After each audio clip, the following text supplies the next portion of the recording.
Hi friends, welcome to Tilaha Home. இந்த வீடியோல என்னோட evening to night routine share பண்ணியிருக்கேன்.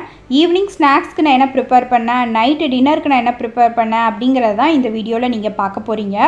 வீடியோ பிடிச்சிருந்துச்சுனா லைக் பண்ணுங்க and மறக்காம நம்ம சேனலை சப்ஸ்கிரைப் பண்ணி வச்சுக்கோங்க. அப்படியே பக்கத்துல இருக்க பெல் ஐகானை கிளிக் பண்ணிட்டீங்கன்னா ஃபியூச்சர்ல நான் போடுற வீடியோஸ் உங்களுக்கு உடனே நோட்டிஃபிகேஷனா கிடைக்கும். இப்போ வாங்க வீடியோக்குள்ள போகலாம். மணி வந்து ஈவினிங் 4:30 ஆகுது. நான் வந்து வாஷிங் மிஷின் வந்து லஞ்சுக்கு அப்புறம் தான் லோட் பண்ணியிருந்தேன். ஸோ துணியெலாம் காய போட்டுட்டு அப்படி வந்து பாப்பா கூட கொஞ்சம் நேரம் மொட்டை மாடியில் வச்சு விளாண்டுட்டு வரலாம் அப்படின்னு சொல்லிட்டு விளாண்டுட்ருக்கோம். நீங்கள் வந்து மொட்டை மாடியில் துணி காய போடுறதா இருந்துச்சு அப்படின்னா உச்சி வெயில் 12 மணி 1 மணி அந்த மாதிரிலாம் வந்து போடாதீங்க. அப்படி போட்டிங்கன்னா சீக்கிரமாகவே நம்ம ட்ரெஸ்ஸோட குவாலிட்டியும் கம்மியாயிரும் அண்ட் வந்து கலரும் வந்து போயிடும். ஒரு 3 மணி 4 மணிக்கு போட்டோம்னாலே இந்த வெயில் அந்த வெக்க காற்று இருக்கும், அதுலேயே வந்து நம்மளுக்கு 2 மணி நேரத்தில் வந்து காஞ்சிரும். ஸோ நாங்கள் விளையாடுறது வந்தீங்கன்னா tennis bat and ball, but tennis பாப்பாவுக்கு விளையாட வராது அப்படிங்கிறதுனால நாங்கள் வேறு மாதிரி அதை வந்து விளாண்டுட்ருக்கோம். ஸோ அடுத்து வந்து ஈவினிங் ஸ்நாக்ஸ் ரெசிபி வந்து இன்றைக்கி வந்து மைசூர் போண்டா இல்லைனா மேங்களூர் போண்டா அப்படின்னு சொல்லுவாங்க, அது வந்து செய்ய போகிறேன். அதுக்கு வந்து ஒரு பவுலில் 1 கப் மைதா மாவு, 2 ஸ்பூன் அரிசி மாவு, காரத்துக்கு வந்து 1 பச்சை மிளகா அதை குட்டி குட்டியாக சாப் பண்ணி சேர்த்துக்கிறேன். அப்புறம் 1 துண்டு இஞ்சி அதையும் வந்து குட்டி குட்டியாக சாப் பண்ணி சேர்த்துக்கலாம். அப்புறம் தேவையான அளவு உப்பு, கடைசியாக வந்து கொஞ்சம் பேக்கிங் சோடா வந்து சேர்த்துக்கலாம். சேர்த்துட்டு எல்லாத்தையும் நல்லா மிக்ஸ் பண்ணிவிட்டு இதில் வந்து தண்ணி ஊற்றி வந்து பிசையக்கூடாது, தயிர் வந்து ஊற்றி தான் அது வந்து பிசையணும். தயிரும் பார்த்திங்கன்னா கொஞ்சம் புளிச்ச தயிராக இருந்துச்சு அப்படின்னா போண்டா வந்து நல்லா டேஸ்ட்டாக இருக்கும். நான் வந்து 1 கப் மைதா மாவு எடுத்துக்கிட்டேன், அதுக்கு வந்து 1 கப் தயிர் வந்து தேவைப்படும். ஸோ தயிர் கொஞ்சம் கொஞ்சமாக ஆட் பண்ணி நம்ம வந்து ஒரு மெதுவடை பதத்துக்கு வந்து நம்ம வந்து பிசைஞ்சிக்கலாம். ஸோ கருவேப்பிலை கொத்தமல்லி ஃபஸ்ட்டே சேர்க்க மறந்துட்டேன். ஸோ அதையும் இப்போ சேர்த்துட்டு ஒரு மெதுவடை பதத்துக்கு நம்ம வந்து மெதுவடைக்கு மாவு பதம் இருக்கும் இல்லையா, அந்த பதத்துக்கு வந்து பிசைஞ்சிக்கிட்டேன். இப்போ எண்ணெயும் வந்து இங்கே நல்லா சூடாக இருக்குது. நம்ம கையை வந்து ஈரம் பண்ணிவிட்டு போண்டா மாதிரி குட்டி குட்டியாக எடுத்து போட்டுடலாம். போட்டோடனே பார்த்திங்கன்னா மாவு வந்து நல்லா உப்பிட்டு வரும். ஏன்னா மைதா மாவு தயிர் அதெல்லாம் இருக்கிறதுனால நல்லாவே உப்பிட்டு வரும். இந்த போண்டா வந்து நம்ம வந்து சுட சுட சாப்பிட்றணும், அப்போ தான் நல்லாயிருக்கும். கொஞ்சம் நேரம் ஆயிடுச்சு அப்படின்னா அது கொஞ்சம் ஹார்டாயிரும். மைதா மாவு சேர்த்துருக்கிறதுனால ரொம்ப நேரம் வச்சுருக்க முடியாது, ரப்பர் மாதிரி ஆயிரும். அதனால் சுட சுட சாப்பிடுங்க. இதுக்கு வந்து பர்ஃபெக்ட் காம்பினேஷன் பார்த்திங்கன்னா தேங்காய் சட்னி சூப்பராக இருக்கும். ஸோ இன்றைக்கி வந்து என்கிட்ட வந்து காலையில் அரைச்ச வெங்காயம் தக்காளி சட்னி இருந்துச்சு. ஸோ அதை வச்சே நான் வந்து இன்றைக்கி சாப்பிட்டுக்கிட்டேன். அடுத்து வந்து நைட்டு டின்னருக்கு வந்து சரவணபவன் ஹோட்டல் ஸ்டைலில் வந்து ஒரு சனா மசாலா பண்ணலாம் அப்படின்னு சொல்லிட்டு பண்ண போகிறேன். அதுக்கு வந்து குக்கரில் ஒரு 3 ஸ்பூன் எண்ணெய் வந்து ஆட் பண்ணிக்கிட்டேன்.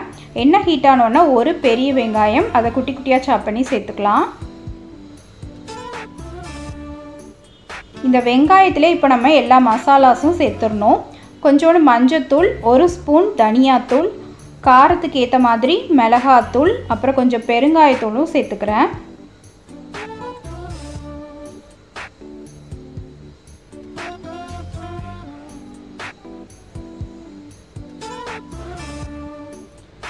ஸோ இந்த மாதிரி வெங்காயம் ஒரு வெங்காயம் ஒரு நிமிஷம் வதக்கிட்டு அதிலே வந்து நம்ம மசாலாஸ்லாம் சேர்த்துக்கலாம். சேர்த்துட்டு இந்த மசாலாஸோட அந்த பச்சை வாசனை போகிற வரைக்கும் ஒரு 2 நிமிஷம் அந்த வெங்காயத்தில் வதக்கி விட்டுட்டு அப்புறம் நம்ம தக்காளி பழம் சேர்த்துடலாம். 1 தக்காளி பழம் சேர்த்துக்கிறேன். எவ்வளோ வெங்காயம் சேர்க்குறோமோ அதே அளவு தக்காளி பழம். ஸோ நான் 1 வெங்காயம் சேர்த்தேன், அதனால் 1 தக்காளி பழம் ஈக்குவல் குவான்டிட்டி வந்து நீங்கள் சேர்த்துக்கோங்க. தக்காளி சேர்த்துட்டு நல்லா மிக்ஸ் பண்ணிவிட்டு நான் அதில் வந்து ஒரு உருளைக்கிழங்கு வந்து சேர்க்குறேன். உருளைக்கிழங்கு வந்து வேகலாம் வைக்கல, வந்து பச்சையாகவே கட் பண்ணி சேர்த்துக்கிறேன். இந்த உருளைக்கிழங்கு வந்து ஆப்ஷனல் தான், உங்களுக்கு வேண்டான்னா அவாய்ட் பண்ணிடுங்க. உருளைக்கிழங்கு சேர்த்துட்டு இந்த கிரேவிக்கு வேணுங்கிற அளவு உப்பு வந்து சேர்த்துக்கிறேன்.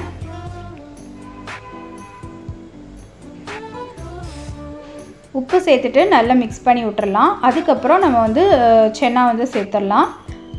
கொண்டக்கடலை பார்த்திங்கன்னா நான் 8 மணி நேரம் ஊற வச்சுருக்கேன், வேகலாம் வைக்கல, ஜஸ்ட்டு 8 மணி நேரம் ஊறின கொண்டக்கடலை வந்து நான் சேர்த்துக்கிறேன்.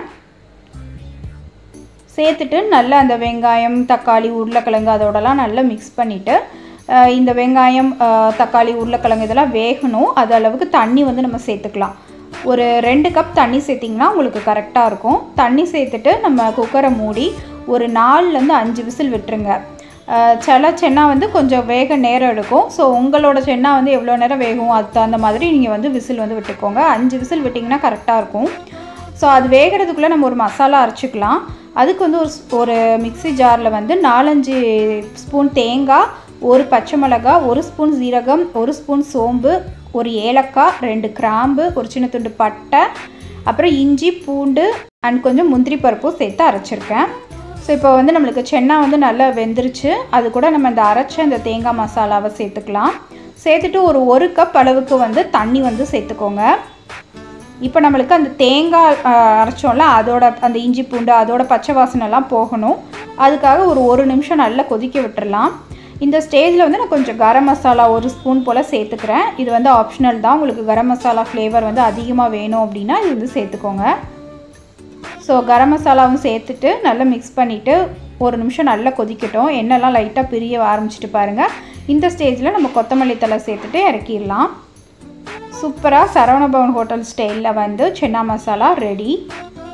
இது வந்து பூரி, சப்பாத்தி, இட்லி, தோசை, ஆப்பம் எல்லாத்துக்குமே நல்லாயிருக்கும். ட்ரை பண்ணி பாருங்கள். நான் இன்றைக்கி வந்து ஆப்பம் செஞ்சுருக்கேன். ஸோ ஆப்பத்துக்கும் இந்த சென்னா மசாலா வந்து சூப்பராக இருந்துச்சு. நீங்களும் ட்ரை பண்ணி உங்கள் ஃபீட்பேக்கை எனக்கு சென்ட் பண்ணுங்கள். இந்த வீடியோ உங்களுக்கு பிடிச்சிருக்கும்னு நினைக்கிறேன். இதே மாதிரி இன்னொரு வீடியோவில் உங்களை வந்து மீட் பண்ணுறேன். டேக் கேர், பாய்.